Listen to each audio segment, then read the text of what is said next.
এই যে দাদা করতেছেন কি? কাজ করতেছি।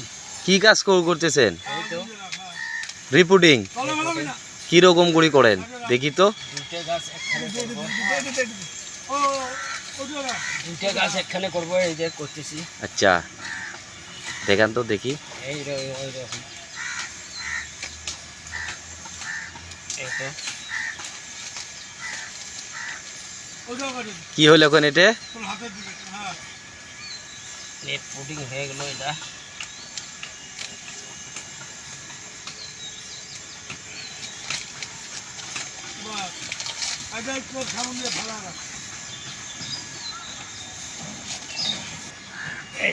এই যে এখন আমার গাছের রিপোর্টিং হতেছে, দেখেন রিপোর্টিং করতেছি আমরা। প্যাকেটে থাকি কি রকম করে কিসে করতে লাগে দেখাইতেছি, দেখেন।